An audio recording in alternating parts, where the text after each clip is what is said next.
한 주간 승리의 삶을 사셨는지요? 우리 옆에 있는 분들에게 인사 한번 합시다. 승리하셨습니까?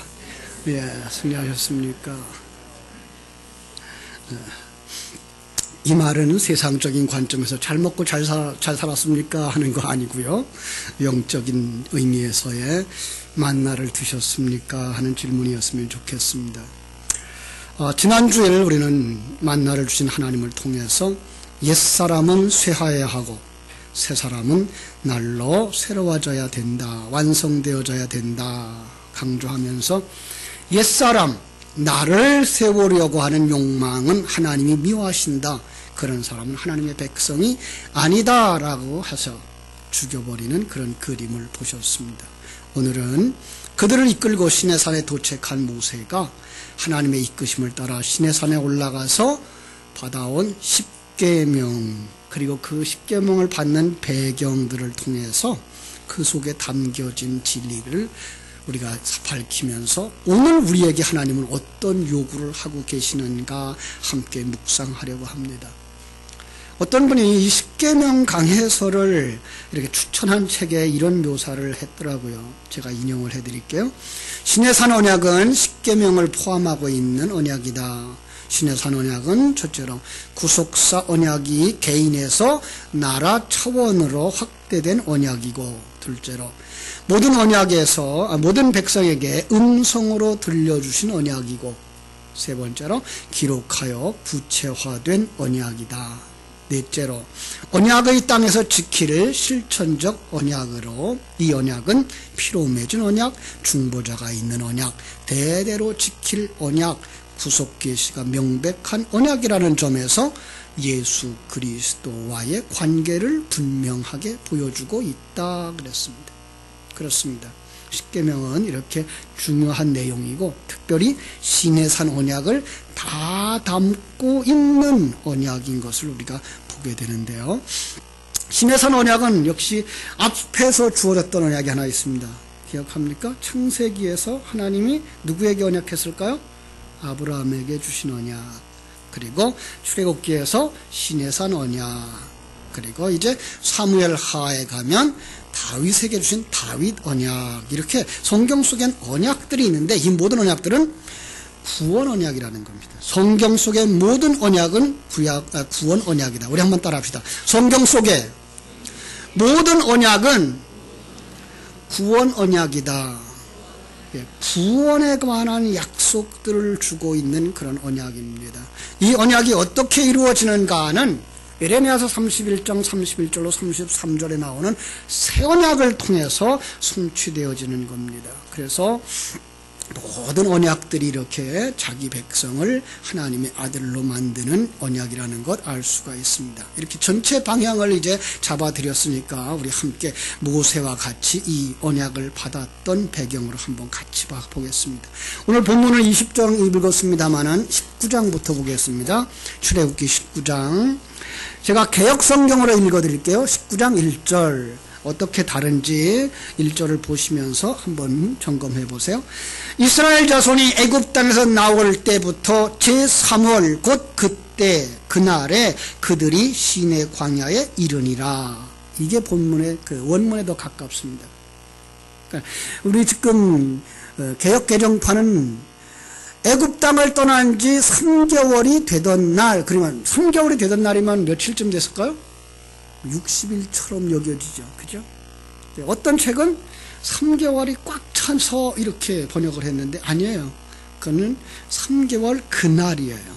셋째 달 그날. 어떻게 됐을까요? 출애굽한 달이 언제 달? 몇 월 달에 출애굽했죠? 정월달. 그죠? 정월 열나은 날이 6월절이고 정월 열나은 날 지나서 보름날 새벽에부터 그들은 떠났어요. 그냥 나머지 그 달에 남았던 날짜가 보름 남았죠. 두 번째 달 며칠? 한 달이 30일. 자, 그 다음에 세 번째 달 그날 어떤 날일까요? 하나님이 약속한 날.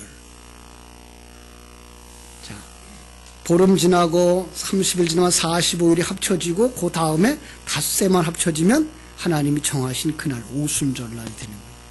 결국은 이 사건은 오순절 날에 이루어진 일을 말씀하고 있는 거예요. 그런데 3절로 6절, 19장 3절로 6절 모세에게 이렇게 선포해라 라고 말씀을 합니다. 4절부터 제가 읽을게요.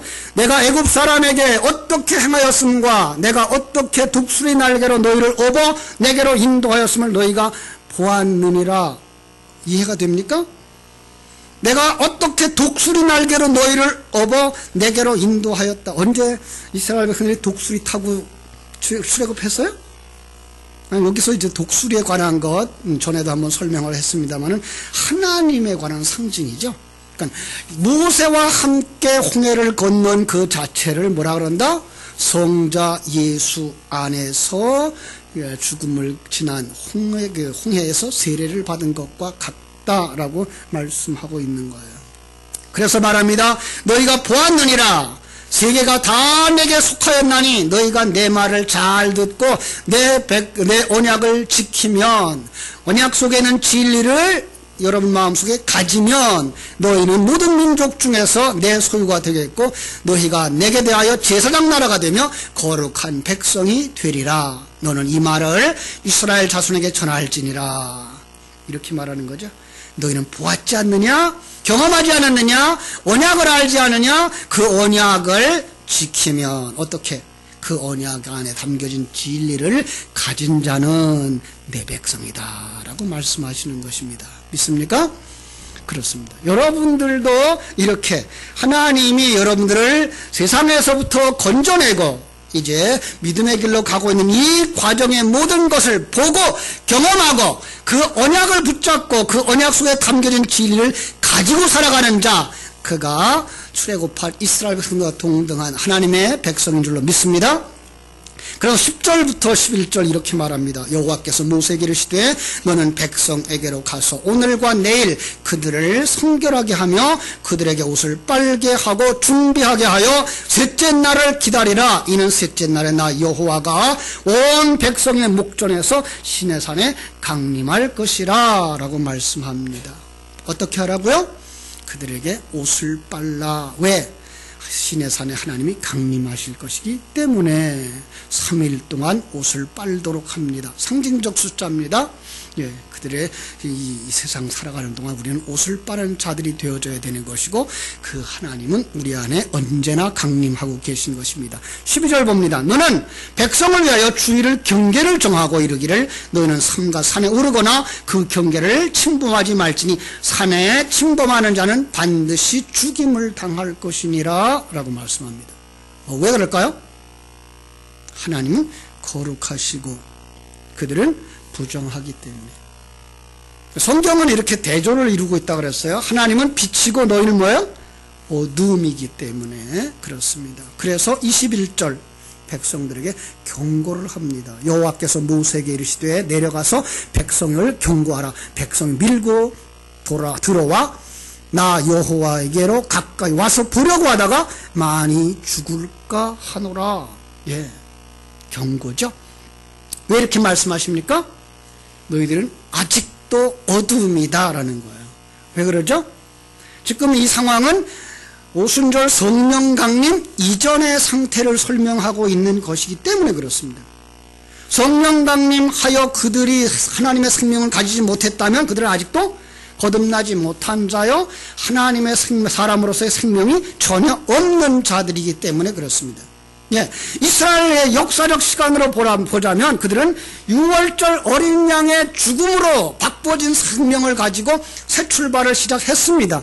구원은 시작되었습니다. 그러나 그 구원은 온전히 하나님에 의해서 이루어진다고 하는 것을 강조하고 있는데 그것이 이스라엘 백성들에게 절기를 주어서 그들의 구원이 어떻게 시작되고 어떻게 진행되고 어떻게 완성되어지는가를 보여주는 것인데 이제 6월절을 지나서 오순절까지의 과정, 그 모습은 아직 그들이 진리를 깨달아 알기 전, 진리가 생명되어지기 전의 상태라고 말하는 것입니다. 그렇습니다. 성경 곳곳에서 이렇게 우리의 타락한 모습을 적나라하게 보여주는데 그것은 바로 너희가 어떤 상태에서 구원받았는지 깨달으라고 각성시켜주는 그림들입니다. 그러니까 지금 시내산 아래에 있는 그들은 아직 성령 받지 못한, 아직도 그들은 하나님의 말씀으로 거듭나지 못한 그 상태, 그걸 갖다 뭐라 그래요? 어둠에 속한 자, 죄인이라고 말하고, 그대로 내버려두면 어떻게 될까요? 그냥 세상과 함께 지옥불에 던져질 수밖에 없는 것. 그런데 그들을 살리려고 누가 오십니까? 성자 하나님이 오시는 것입니다. 그래서 보이는 어떤 형상에다가 오시는 그 하나님을 담아서 보여주는 것, 이게 바로 하나님의 계신데 여기에 등장하고 있는 것이 돌비입니다. 그런데 그 돌비 안에 뭐가 담겨져 있죠? 십계명이 들어가져 있습니다. 그런데 그 십계명이 스스로 움직일 수가 없기 때문에 거기 또 등장하는 사람이 두 사람이 있는데 바로 모세와 아론인 것입니다. 예. 또 모세와 아론이 어떤 때는 이게 한 몸의 사역을 합니다. 잘 들으세요. 자, 모세가 가끔 하나님이 아론을 붙여주면서 그러죠. 누가 말을 할 거예요? 네 말을 누가 말하게 한다? 아론에게 말하게 한다 그러죠. 이것입니다.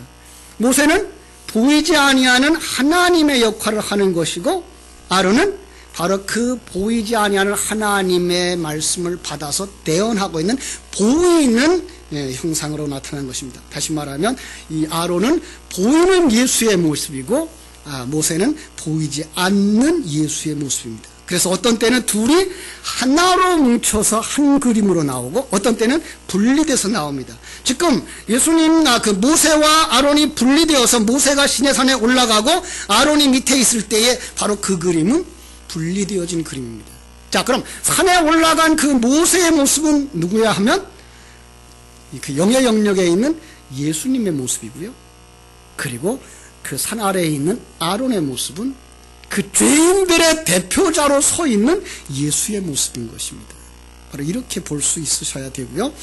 그것을 잘 이해하셔야만 성경을 모순 없이 읽어낼 수가 있습니다. 그래서 어떤 때는 이렇게 합치고 어떤 때는 분리시켜서 이해를 해야만 성경 속에 무한대 오류가 없다라는 말을 우리가 읽어낼 수가 있습니다. 자, 그러면은 19장 20절 모세가 어디에 올라갑니까? 시내산에 올라갑니다. 19장 20절 여호와께서 시내산 곧 그 산 꼭대기에 강림하시고 모세를 그리로 부르니 모세가 올라갔습니다. 32장의 아래 그 아론은 어디에 있죠? 시내산에서 이스라엘 백성들과 함께 있습니다. 자, 이제 모세부터 보겠습니다. 모세는 어떤 사람이라고요? 지금 어떤 역할? 성자 하나님이 영의 영역에서 우리의 구원을 위하여 준비하고 있는 모습입니다. 그래서 하나님은 그에게 십계명을 주셨고 제사법을 다 가르쳐 줍니다. 그 기간이 얼마? 40이라는 숫자입니다. 예, 성경의 상징적 숫자죠. 역사 바로 우리의 일생토록, 더 크게 보면 우주와 만물이 자기 역할을 다 마칠 때까지의 기간, 그동안 성삼위 하나님은 영적 세계에서 계속해서 예수 그리스도 되신 성자에게 가르치고 영향을 미치고 있는 것입니다. 왜냐하면 지상에 있는 모든 하나님의 백성들을 구원하기 위하여, 하나도 잃지 않기 위하여, 그리고 지상으로 내려오십니다. 그런데 그 지상으로 내려오는 모습 속에서 우리는 그가 뭘 가지고 오죠? 돌판을 하나 가지고 오죠. 돌판 속에 뭐가 있어요? 십계명이 쓰여져 있습니다. 바로 이것입니다. 그게 첫 번째 가지고 내려오는 율법입니다. 구약입니다. 그러면 어떻게 된다고요? 그 율법이, 구약이 하나님이 이 땅에 직접 와오게 되면 이 사람들은 다 어둠 속에 있는 사람들은 죽는다라고 하는 모습이 32장 1절로 28절에 나오는 상황입니다. 자, 그 상황이 벌어지기 바로 전 우리가 보겠습니다. 우리 한번 32장 4절 말씀 보겠습니다. 아론이 그들의 손에서 금고리를 받아 부어서 조각칼로 새겨 송아지 형상을 만드니 그들이 말하되 이스라엘아, 이는 너희를 애굽 땅에서 인도하여낸 너희의 신이로다 하는지라. 자, 하나님의 요구하는 것을 아직 깨닫지 못한 사람들은 하나님을 어떻게 여겼을까요? 이스라엘에서 그들이 보았던 우상, 바로 송아지의 형상으로 본 것입니다. 애굽에서 그들이 섬겼던 신은 아피스의 황소라고 하는 말 많이 들으셨죠? 아피스의 황소였습니다. 이스라엘 백성들은 그들이 애굽에서 그렇게 잘 살고 있는 이유가 바로 그 아피스의 힘이었다라고 생각을 했고, 우리를 애굽에서 건져내고 홍해를 건너게 하시며 만나를 내려 주시고 생수를 만들어 주시는 그 하나님이 바로 이렇게 나를 위하여 존재하는 신이다 라고 생각해서 아피스의 황소를 만든 것입니다. 그게 우상입니다. 여러분, 이것은 형상만을 의미하는 것은 아닙니다. 우상의 개념이 뭐라고요? 힘 많고 능력 있는 자가 누구를 위해 존재하는 것? 옛사람 나를 위해 존재하면 그것은 바로 우상입니다. 그래서 성경에서 우상 숭배하지 마라 라고 하는 말은 나를 우상으로 만들지 마라 라고 말하는 거예요. 나를 우상으로 여기지 마라. 너를 너나 도와주고 있는 그런 힘 많은 존재가 아니라 나는 내 일을 이루어가는데 너희들이 지금 들어와 있는 거야 라고 가르쳐주는 말씀이 우상 숭배하지 마라 라고 말씀하시는 것을 우리는 알 수 있습니다. 그러나 시간과 공간 속에 살아가는 인간들은 이 말을 이해를 못하고 다 그렇게 알고 살아갑니다. 우리가 처음 교회에 왔을 때 그러했던 것처럼 하나님도 나를 위하여 존재하는 하나님이 되어버리고 예수도 나의 구원을 위해 죽은 예수가 되어버리는 것입니다. 조금 오해하지 마시기 바랍니다. 잘 이해를 하시면 됩니다. 그런데 오늘날 많은 사람들이 아직도 그러고 살아갑니다. 그죠? 세상 사람들, 시간과 공간 속에 있는 모든 사람들은 우상 숭배가 습관화되어졌습니다. 우리 한국 사람들의 대표적인 우상 숭배가 뭐죠? 돼지머리. 그죠? 아니, 그렇게 의학이 발달되어진 사람들, 그 의원을 개원하는데 돼지머리 놓고 절합니다. 첨단의 과학이라고 하는 항공기가 들어왔는데 그 항공기를 진수하면서 거기다가 돼지머리를 놓습니다. 거기다가 절하고 복받게 해달라고, 그리고 사고 없이 해달라고. 누구를 탓하겠습니까? 교회 안에 들어와 있는 많은 사람들의 머릿속에도 아직도 똑같은 생각이 가득 차 있는데, 그런데 성경은 말합니다. 그렇게 살면 죽는다. 그게 이제 출애굽기 32장 28절에서 3,000명이 죽는 그림으로 나와 있는 것입니다. 여러분, 누가 송아지를 만든 거에 되어 있어요? 아론이 만들었죠. 누가 죽어야 돼요? 아론이 죽어야 되는 것입니다. 바로 그것이 예수 그리스도가 우리 모든 자의 죄를 대신 짊어지고 대속에 죽는 죽음으로 가셔야 되기 때문에 그렇습니다. 그러나 구약 성경에서는 그렇게 그려놓으면 아론 대신에 누군가 그 역할을 하는 것이 나타나야 되기 때문에 아직 거기까지 가지 아니하고 그 모두가 다 죽는다라는 그림으로 3,000명이 죽는 그림을 그려놓은 것입니다. 그렇습니다. 자, 신약에 오면 오순절, 똑같은 오순절에 사도행전 2장 41절 보면 3,000명이 세례를 받고 죽었던 자리에서 일어나는 그림을 그려주면서 바로 그렇게 죽을 수밖에 없는 너희들이었는데 이제는 너희들이 살게 되었다라고 가르쳐주면서 그 살게 되는 성령의 역사 이전에 어떤 그림을 하나 그려줍니까? 예수 그리스도의 십자가의 죽으심과 부활의 그림을 그려주고 있는 것입니다. 그것은 바로 모세의 중보 속에서 나와 있는 바로 성자 하나님이 우리를 위한 희생이 거기에 담겨져 있는 것입니다. 결국은 출애굽기 32장과 사도행전 4장의 거리 속에서 계속해서 강조되어지고 있는 것은 예수 그리스도의 죽으심과 부활하심 그리고 성령의 임하심으로 말미암아 우리가 구원받는 그림인 것을 우리가 알 수가 있습니다. 그것의 또 다른 그림 가까이에서 우리가 보자 그랬죠. 돌비라 그랬습니다. 자, 돌비. 여러분, 돌비가 내려와서 그들은 아직 거듭나지 못한 자, 그 하나님의 생명이 없는 자, 정결하지 못한 자들 속에 임하면 그들은 어떻게 된다고요? 죽음을 맞이하게 된다라는 얘기로 3,000명이 죽었다 그랬습니다. 다시 말하면 율법, 그 율법의 작용은 뭐 한다고요? 구원에 이르지 못한다라는 것을 보여주는 것입니다. 제가 에레미야서 31장 31절로 33절을 읽어드리겠습니다. 에레미야서 31장입니다. 잘 들으세요. 여호와의 말씀이니라. 보라, 날이 이르리니 내가 이스라엘 집과 유다 집에 새 언약을 맺으리라. 이 언약은 내가 그들의 조상들이 손을 잡고 애굽 땅에서 인도하여 내던 날에 맺은 것과 같이 아니할 것은 내가 그들이 남편이 되었어도 그들이 내 언약을 깨뜨렸음이라. 여호와의 말씀이니라. 그러나 그날 후에 내가 이스라엘 집과 맺은 언약은 이러하니 곧 내가 나의 법을 그들의 속에 두며 그들의 마음에 기록하여 나는 그들의 하나님이 되고 그들은 내 백성이 될 것이라 여호와의 말씀이니라. 자, 이 말씀 속에 31절로 33절 말씀 속에 구약이 나타나져 있고 신약이 나타나져 있습니다. 많은 사람들이 구약은 예수님 오셨던 그 이전 시대, 신약은 예수님 오신 이후 시대로 본다 그러죠. 저는 어떻게 본다고요? 역사에 시작할 때부터 구약도 있었고 신약도 있었고 지금도 구약이 있으며 신약이 있는 시대라고. 예. 그 중간엔 뭐가 있어요?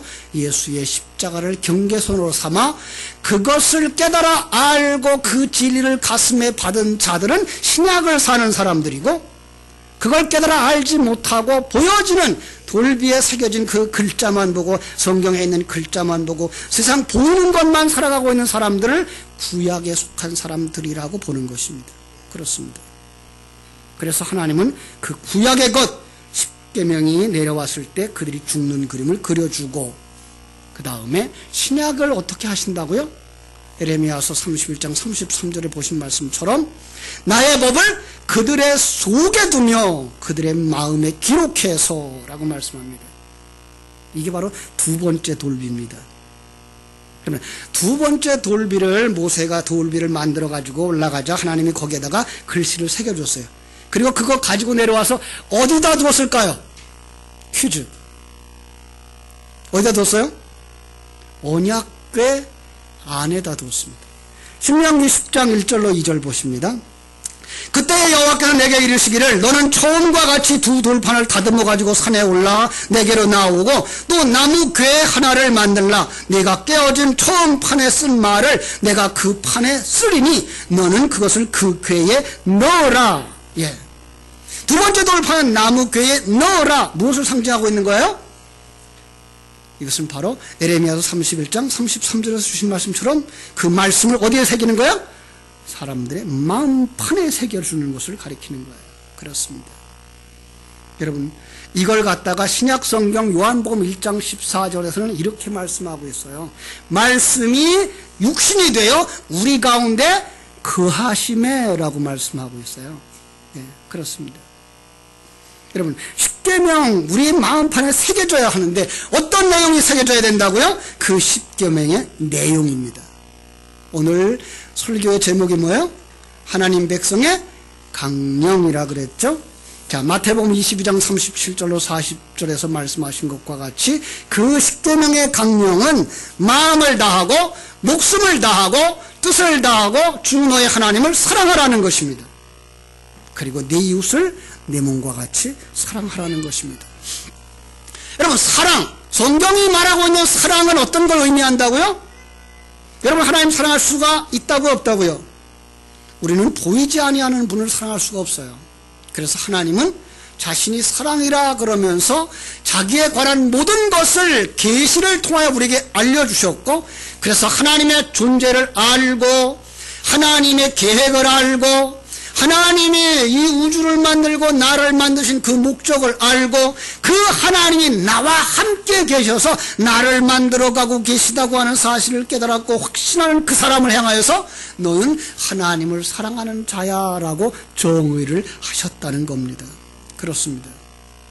하나님을 사랑한다는 말은 바로 그 하나님의 존재를 확신하고 그가 일하고 계신 것에 대해서 믿고 그분이 나와 함께 하셔서 지금도 나와 함께 나를 만들어가고 계시다는 사실을 믿는 사람, 바로 그가 하나님을 사랑하는 것인 줄로 믿습니다. 그래서 베드로에게 그렇게 묻죠. 요한복음 21장에서 요한의 아들 시몬아, 네가 나를 사랑하느냐? 무슨 뜻이라고요? 네가 정말로 나를 통하여 너에게 보여주고자 했던 하나님의 존재, 전능하신 그 하나님, 우주와 만물을 창조하시고 섭리하시고 운행하시는 그 하나님, 너를 이 땅에 태어나게 하시고 내 인생을 책임져 만들어 가시는 그 하나님, 그 하나님이 너와 함께 지금도 너를 만들어 완성시켜 가고 있는 사실을 네가 믿느냐? 라고 물으시는 질문인 것입니다. 그게 네가 나를 사랑하느냐? 라고 물었던 것이고, 바로 베드로가 예, 내가 주를 사랑하는 줄을 주께서 아시나이다라고 대답하자 그는 뭐라고 말합니까? 내 어린 양을 먹이라 라고 말해서 내가 알고 있는 그 진리를 그에게 전해 주어서 그를 살려내라. 이것을 또 다른 말로 말하면 내 이웃을 내 몸과 같이 사랑하라 라고 했던 것입니다. 이것이 어떻게 알려졌습니까? 하나님의 특별한 은혜에 은혜에서. 우리 밖에 있을 때 우리를 죽이는 율법이지만 그 말씀을 깨달아 알고 그 말씀이 우리 속에서 생명이 되어지면 우리는 이제 하나님의 백성이 되어져서 하나님의 사람으로 완성되어지러 가는 것입니다. 그때야 우리는 하나님이 우리에게 주신 십계명의 의미를 제대로 알 수 있는 것입니다. 십계명의 내용이 무엇입니까? 첫째로 나 외에 다른 신은 없다. 그렇습니다. 너희들을 애굽에서 구원해내고 너희들을 죄악 세상에서 사단의 권세에서 건져내서 하나님의 백성으로 인도해 갈 수 있는 신은 나 외에는 없다. 믿습니까? 두 번째로 그렇다고 해서 나를 너희들이 애굽에서 보았던 그 우상처럼 너를 위하여 존재하는 신으로 여기지 마라. 그 말이 우상 숭배하지 마라라는 말입니다. 하나님의 이름을 함부로 부르고 하나님의 이름을 모욕되게 하지 마라. 셋째 계명이죠. 넷째 계명, 나는 너희들을 천국으로 인도해 가기 위하여 일하고 있는 네 하나님이니 이 천국의 상징인 안식일을 기억해서 거룩하게 지켜라 라고 말씀하시는 것이고, 다섯 번째, 내가 네 부모야 라고 말씀하시는 것이며, 그런즉 하나님의 주권을 알고 하나님이 크신 하나님이 내 아버지인 줄 알며 나의 삶을 주관하고 계신 그분 것을 알라. 그분에게 주권을 다 드린다면 우리는 더 이상 너를 위하여 남을 해하는 살인하지 아니할 것이며, 너를 위하여 세상을 사랑하는 간음하지 아니할 것이며, 거짓 증거하지 아니하고 도적질하지 아니하고 남의 것을 탐하지 아니할 거다라고 하는 내용을 그 속에 다 담아서 이걸 가진 자 네가 하나님의 아들이란다 라고 말씀하고 계신 것입니다. 그렇습니다. 우리는 십계명을 하나하나 지켜서 완성되어 줄 수는 없습니다. 그건 세상 사람들이나 생각하는 것들입니다. 물론 우리 하나님의 백성들은 거룩한 삶 살게 됩니다. 그리고 온전한 삶 살게 됩니다. 그러나 그럼에도 불구하고 아직 거기에 미치지 못한 자들을 향하여서 비판하거나 손가락질 하지 아니한다고 하는 사실입니다. 왜냐하면 어느 순간에 그가 혹 나보다 먼저 완성되어질지도 모르기 때문입니다. 그런데 아직도 우리는 옛사람이 남아있어서 교회 속에서도 아직도 많은 사람들이 상처를 주고받는 모습을 보면서 안타깝습니다. 어떤 때는 진실이 통하지 아니해서 마음 아프고, 어떤 때는 오해하고 있어서 마음 아프고. 사랑하는 여러분, 여기서 넘어서서 하나님만 바라보고 하나님의 은혜 속에서 완성되어지는 여러분 자신을 잘 갈고 닦는 하나님의 강령이 여러분 속에서 생명이 되어지고 능력이 되어지기를 주님의 이름으로 축원합니다. 기도하겠습니다. 하나님 우리 아버지, 크신 은혜와 사랑을 감사합니다. 우리는 시내산 밑에서 우상 숭배하던 죄악의 사람들, 그대로 살다간 지옥에 던져질 수밖에 없는 가련하고 불쌍한 존재들이었습니다. 그러나 저희들을 사랑해 주시려고 사랑하셔서 독생성자를 보내주셨습니다. 그 독생성자를 이 땅에 보는 것으로 담아주셨을 때에 때로는 모세와 아론의 모습으로, 때로는 십계명의 모습으로 우리에게 주셨고, 밖에 있을 때에는 아무도 구원에 이르지 못한다라고 보여주셔서 죽음에 이르는 모습들을 보여주시고, 예레미야 선화, 신약 성경을 통해서 바로 그럼에도 불구하고 하나님은 자기 백성들의 심령 속에 생명으로 진리로 오셔서 복된 성도들의 심령 속에 생명이 되어지고 저들의 능력이 되어져서 하나님과 함께 살아가는 삶, 내 인생을 하나님이 주관하고 계시다는 사실을 믿고 지금 하나님이 나를 만들어가지고 계시다는 사실을 믿어서 나를 힘들게 하고 아프게 했던 많은 일들을 오히려 감사할 수 있는 사람들로 바뀌어지게 하여 주시는 줄로 믿습니다. 아버지, 그러나 아직도 이 깊은 진리에 이르지 못하고 남아있는 옛사람 때문에 마음의 아픔을 겪는 사람들이 있습니까? 하나님께서 위로해 주시고 치료해 주시고 회복시켜 주시기를 원합니다. 하나님께서 우리 교회를 통해서 이 지역에 이 빛을 발할 수 있는 놀라운 진리가 불타오르도록 축복하여 주시옵소서. 그래서 마지막 시대에 귀하게 쓰는 하나님의 도구로 모든 성도들이 쓰임받게 하여 주시고 하나님의 그 사랑을 아는 자들로 베드로처럼 이제 이웃에게 그 하나님의 사랑을 흘려 넘쳐줄 수 있는 하나님의 사람들이 다 되게 하여 주시옵소서. 예수님의 이름으로 기도하옵나이다. 아멘.